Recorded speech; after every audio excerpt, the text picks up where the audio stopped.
بسم اللہ الرحمن الرحیم۔ بیٹا ہم نے پڑھنی ہے تدریب راوی، یہ عالیہ سال اول کے سلیبس میں شامل ہے نظام المدارس کے۔ اس کے 3 حصے ہم نے شروع میں کیے تھے، حدیث صحیح، حدیث حسن اور حدیث ضعیف۔ حدیث صحیح کے حوالے سے ہم تفصیلی پڑھ چکے ہیں۔ اب ہم نے پڑھنا ہے حدیث حسن کسے کہتے ہیں۔ تو حسن کی میں نے آپ کو 3 ڈیفینیشن پہلے بتائی ہوئی ہیں کہ حسن کی 3 تعریفیں ہیں۔ ایک تعریف ہے جو امام خطابی نے کی ہے۔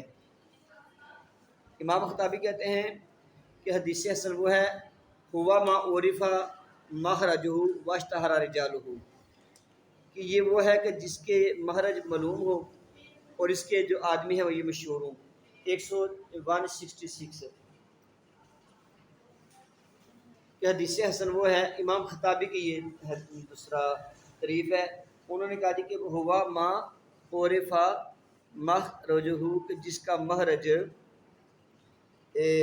پہچانا جائے، یعنی جس سے لی جائے وہ پتہ چلے کہ کس سے لی ہے، اور جو اس کے واشتہر رجال، اور اس کے جو رجال ہیں جو حدیث کے راوی ہیں وہ مشہور ہوں۔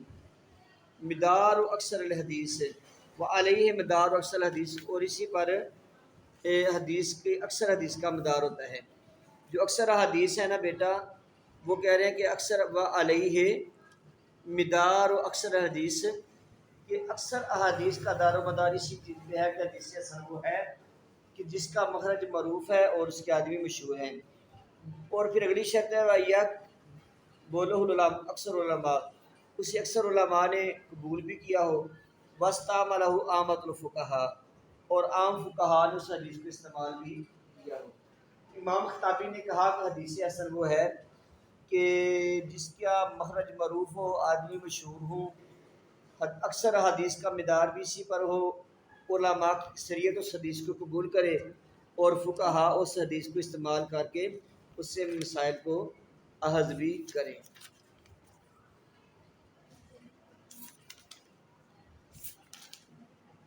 اچھا بیٹا، اس کی ایک تعریف کی ہے امام جو ہے نا یہ ابن حجر اسقلانی نے۔ ابن حجر اسقلانی کہتے ہیں کہ جو صحیح کی 5 شرائط، صحیح کی 5 شرائط پڑھی تھی نا بیٹا ہم نے، صحیح کی ہم نے پڑھی تھی 5 شرائط۔ پہلی شرط یہ تھی کہ اس کے تمام راوی عادل، متصل سند متصل ہو، راوی عادل ہوں، ضابط ہوں، غیر شاذ غیر علت ہوں، یہی ہے نا۔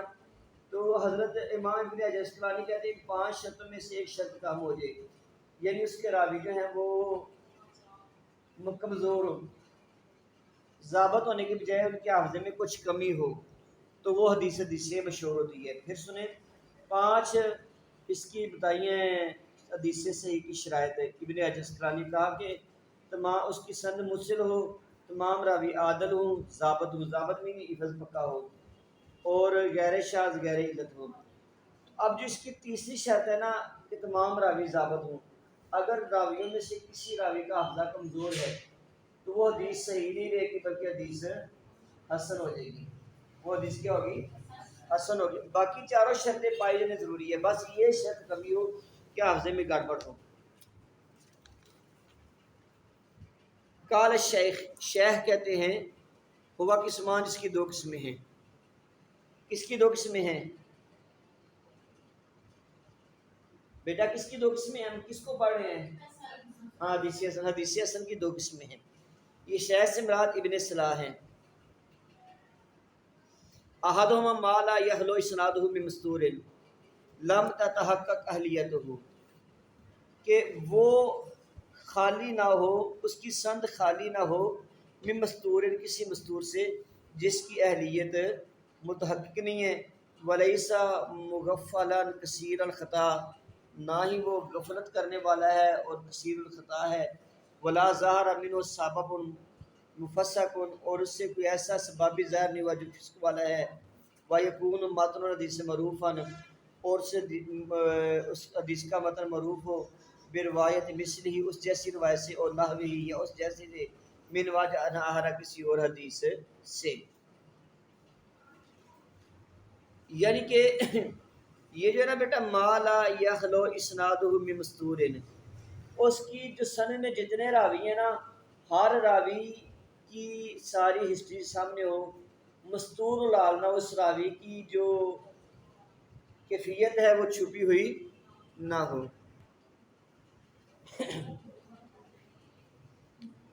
یہ جو پہلا جملہ ہے بیٹا، پہلا جملہ سنیں کہ جتنے راوی ہیں سب راویوں کے حالات کا پتہ ہو، کوئی ایسا راوی نہ آ جائے کہ جو راوی مستور العال، جس کی حالت کو پتہ نہ ہو کہ یہ بندہ اس کی زندگی کیسی زندگی گزری ہے، وہ غافل بھی نہیں ہے، مطلب ہوشیار ہے، کثیر الخطا بھی نہیں ہے، یہ چھوٹی موٹی غلطی ہو تو ٹھیک ہے، لیکن بڑی بڑی بلنڈر نہیں کرتا، بڑی غلطیاں نہیں کرتا، اور اس سے کوئی فسق کا، یہ فسق کہتے ہیں شریعت کی مخالفت کا کوئی سبب بھی ظاہر نہیں ہوا۔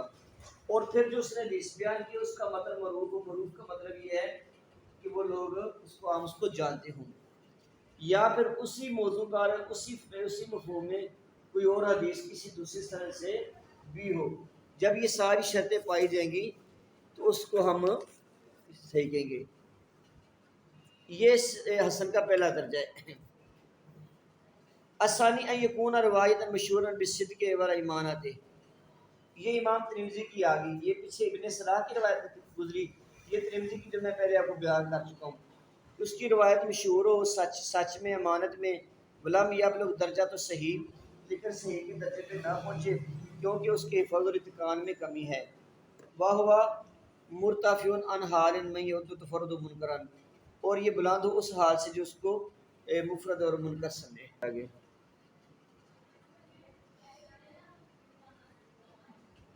یہ ہمارے سامنے بیٹا حسن کی کتنی طریقے آ گئی؟ 3۔ وہ پہلے آپ کے پاس میں نے آپ کو اردو میں مکمل لکھوائی بھی تھی، امام خطابی کی، ابن صلاح کی اور امام ترمذی کی۔ اب یہ 3 طریقوں کے بعد اس بات کر رہے ہیں ثم الحسن کا صحیح فی الاحتجاج بھی، جو حسن حدیث ہے یہ صحیح کی طرح ہوتی ہے، دلیل پکڑنے میں، حجت لینے میں یہ اسی کی طرح ہوتی ہے، WhatsApp پر۔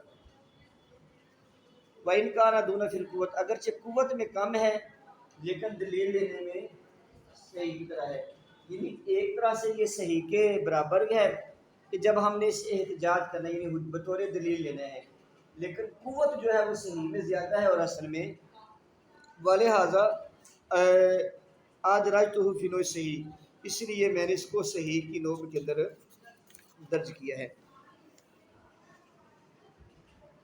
اب آگے کہ بیٹا بات کہ اکثر جو حدیث کے اندر جو لکھا ہوتا ہے نا کہ وہ قولہم المحدثین کا قول، حدیث حسن الاسناد کی، یہ حدیث حسن الاسناد ہے اور صحیح ہو، یا یہ حدیث صحیح الاسناد ہے دون قولہم،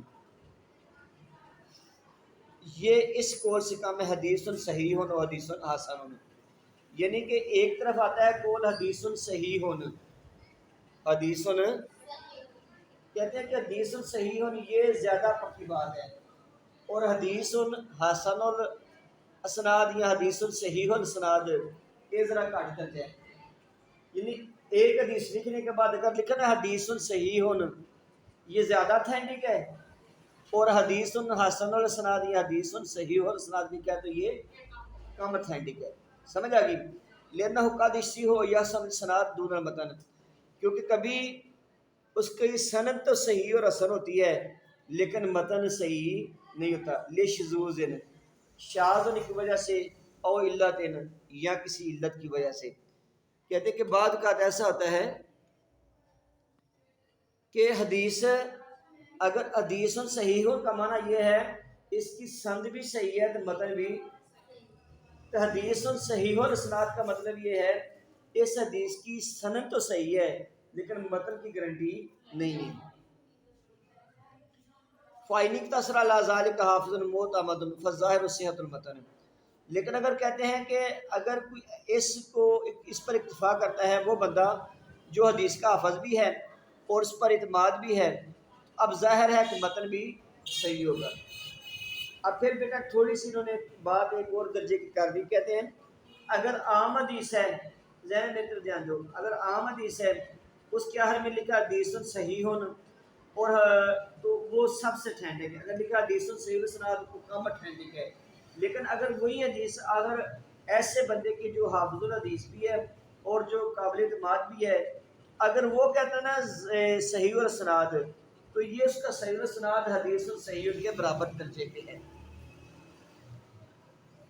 وہ اما قول ترمذی وغیرہ ہی، اب کہتے ہیں جو امام ترمذی کا قول ہے اور جو ان کے علاوہ ہیں وہ یہ کہتے ہیں حدیث حسن صحیح، کہ ایک حدیث کو حسن بھی کہہ دیتے ہیں اور صحیح بھی کہہ دیتے ہیں۔ اس کا معنی یہ ہے رویہ بے اسنادین، یہ دو سندوں سے روایت کی گئی ہے، احدہما یقتضیھا، ایک تقاضا کرتی ہے صحت کا، والآخر الحسن، اور دوسری حدیث تقاضا کرتی ہے حسن کا۔ یعنی امام ترمذی جب کسی ایک حدیث کے آخر میں لکھتے ہیں حدیث حسن صحیح، اس کا مطلب ہے اس کی دو سندیں ہیں، ایک سند کے اعتبار سے حسن ہے، ایک سند کے اعتبار سے صحیح ہے۔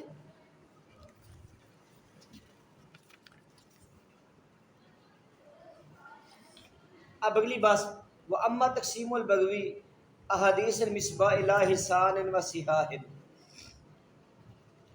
اب ایک اور تقسیم پہ آ گئے ہیں۔ یہ امام ترمذی علیحدہ تقسیم کرتے ہیں اور امام بغوی اپنی علیحدہ ایک تقسیم کرتے ہیں۔ وہ کچھ حدیث کو کہتے ہیں، وہ مصابیح کی کتاب کا نام ہے، اس میں کہتے ہیں یہ حدیث حسان ہے، یہ حدیث صحاح ہے، یہ حدیث صحاح ہے اور یہ حدیث حسان ہے۔ وہ صحاح کن حدیثوں کو کہتے ہیں اور حسان کن حدیثوں کو کہتے ہیں؟ کہتے ہیں مریدن بالصحاح، جب وہ کہتے ہیں یہ حدیث صحاح ہیں تو اس سے مراد ہے جو صحیحین میں ہیں، یعنی بخاری اور مسلم کی حدیثوں کو صحاح کہتے ہیں، اور جو سنن میں ہیں، سنن ابو داؤد میں، سنن ترمذی میں، سنن ابن ماجہ میں، سنن نسائی میں، ان کو کیا کہتے ہیں؟ یہ حدیثیں حسان ہیں۔ کہتے ہیں فلیسا بثواب، کہتے ہیں کرنے کا تو وہ یہ بات کرتے ہیں لیکن ان کی یہ بات درست نہیں ہے۔ لأن فی السنن صحیح والحسنہ، کیونکہ سنن ترمذی ابو داؤد ان میں حدیثیں صحیح بھی ہیں، حدیثیں حسن بھی ہیں، حدیثیں ضعیف بھی ہیں اور حدیثیں منکر بھی ہیں۔ جب ہر قسم کی حدیثیں ہیں تو ان حدیثوں کو حدیث صحاح کہنا درست یا حدیث حسان کہنا درست نہیں ہے۔ اب آگے کچھ فروعی مسائل بیان کرنے لگے ہیں۔ کہتے ہیں ایک فروعی مسئلہ یہ ہے کتاب الترمذی اصل فی معرفت الحسن، کہتے ہیں کہ ترمذی کی جو کتاب ہے یہ اصل ہے حسن کی معرفت کے حوالے سے، وہو الذی شہرہ، اور یہ اسی چیز میں مشہور ہے کہ ترمذی کے اندر جو زیادہ حدیثیں وہ حدیثیں حسن ہیں۔ وتحت عارف النسخ منہ فی قولہ، اور نسخے مختلف ہیں ان کے اسکول میں حسن صحیح وغیرہ میں۔ فینبغی، تو چاہیے یہ کہ انتا تنیہ بمقابلت اصل کا باصول المعتمدہ، کہ تم مراد لے اس کی اثر کا اصول معتمدہ کے ساتھ مقابلہ کر کے۔ اصول معتمدہ وہ حدیث کے قانون و قوانین و ضوابط جن پر تمام محدثین نے اعتماد کیا ہے۔ وَتَعْتَمِدَ مَتَّفَقْتَ عَلَیہ، اور تو اعتماد کرے اس پر جس پر متفقت علیہ، جس پر اتفاق ہو چکا ہے۔ وَمِن مَزَانِہ سنن ابو داؤد، اور اسی کے قریب کی سنن ابو داؤد ہے۔ فقط جاء عنہ انہ یذکر فیہ صحیح، اور یہ بات آئی ہے کہ اس میں صحیح حدیثیں بھی ذکر کی گئی ہیں۔ وما یشبہہ، اور وہ حدیثیں جو صحیح کے مشابہ ہیں۔ ویقاربہ، اور وہ حدیثیں جو صحیح کے قریب ہیں۔ صحیح بھی ہیں، صحیح کے مشابہ بھی ہیں اور صحیح کے قریب بھی ہیں۔ وما کان فیہ وہن شدید بینہ، اور جس میں کمزوری ہے یہ سخت کمزوری، تو انہوں نے اس کمزوری کو بیان بھی کیا ہے۔ وما لم یذکر فیہ شیئا، اور جس حدیث کے آخر میں امام ابو داؤد نے کوئی تبصرہ نہیں کیا، کہتے ہیں وہ صالح ہے۔ فعلی ھذا ما وجدنا فی کتاب مطلقا، تو کہتے ہیں کہ اب اسی بنیاد پر ہم دیکھتے ہیں کہ جو ہم نے پایا ان کی کتاب میں مطلقاً، ولم یصححہ غیرہ من المعتمدین، کہ مطلقاً ایک حدیث لکھی ہے لیکن حدیث کے نیچے کوئی تبصرہ نہیں لکھا۔ امام ابو داؤد نے ایک حدیث لکھی لیکن حدیث لکھنے کے بعد تبصرہ نہیں لکھا، اور تبصرہ لکھنے سے مراد یہ ہے کہ نہ تو اسے کسی معتمد محدث نے کہا کہ یہ صحیح ہے اور نہ کسی نے کہا کہ یہ ضعیف ہے۔ ابو داؤد کی وہ روایتیں جن کے نیچے نہیں لکھا کہ یہ حدیث صحیح ہے یا حسن ہے، یہ کیا ہے؟ اگر ان حدیثوں کے بارے میں کسی معتمد حافظ نے کوئی تبصرہ نہیں کیا، نہ اس کو صحیح قرار دیا نہ ضعیف قرار دیا، فہو حسن عند ابی داؤد، وہ ابو داؤد کے نزدیک حدیث حسن ہوگی۔ واما مسلم بن احمد بن حنبل، اور جو کتاب مسلم بن احمد بن حنبل ہے وہ ابو داؤد طیالسی ان کی ہے، اور ان کے علاوہ جو مسانید ہیں، فلا تلتحق بالاصول الخمسہ، ان کو نہیں ملایا جائے گا صلح حمزہ کے ساتھ. صلح حمزہ کہتے ہیں بیٹا بخاری مسلم ابو داؤد نسائی اور ترمذی. وما اشبہھا فی الاحتجاج بہا، اور یا جو ان کے مشابہ ہیں وہ ان کے ساتھ حجت نہیں ہے. ورکون الی ما فیہ، اور جو مطلب لوگ مائل ہوئے وہ اس میں اس کی طرف جو اس میں ہے. یہ آسانی سے حدیث کی حسن کی ایک اور قسم بیان کر رہے ہیں. اذا کان راوی الحدیث متاہرا عن درجۃ الحافظ ضابط، جب حدیث کے راوی کا درجہ پیچھے ہے حافظ اور ضابط کے، یعنی کہ وہ حافظ الحدیث بھی نہیں ہے اور اس کا ضابطہ ذہن کا حافظہ بھی پکا نہیں ہے، لیکن وہ مشہور ہے صدق میں اور رازداری میں. اب اس کی حدیث روایت کی جائے گی. اگر اب اس کی حدیث کسی اور سند سے بھی مروی ہو جائے، دیکھیں ایک حدیث کسی ایک سند سے آئی ہے، لیکن اس سند میں ایک راوی ہے کہ جس کا حافظہ بھی اتنا کمزور مضبوط نہیں ہے اور ضبط بھی کم ہے. اب وہی حدیث کسی اور سند سے آ جائے، کسی اور سند سے آ جائے، اور سند سے جب وہ حدیث آ جائے گی تو پھر اب اس کا درجہ ضعیف سے بڑھ کر حسن کا ہو جائے گا، یا حسن ہے تو حسن سے درجہ بڑھ کر صحیح کا ہو جائے گا، لیکن اس کو صحیح غیر ہی کہیں گے. پھر سنیں، ایک روایت تھی اس کی سند میں ایک راوی تھا جس کا حافظہ کمزور تھا. جب وہی روایت جب کسی اور سند سے آئی اور اس سند کے سارے راوی میں ساری شرطیں پائی جاتی ہیں تو وہ سند وہ حدیث صحیح لذاتی ہی بن جائے گی. اب یہ جو حسن بنی تھی نا یہ بھی صحیح بن جائے گی، لیکن یہ صحیح لغیر ہی بنے گی.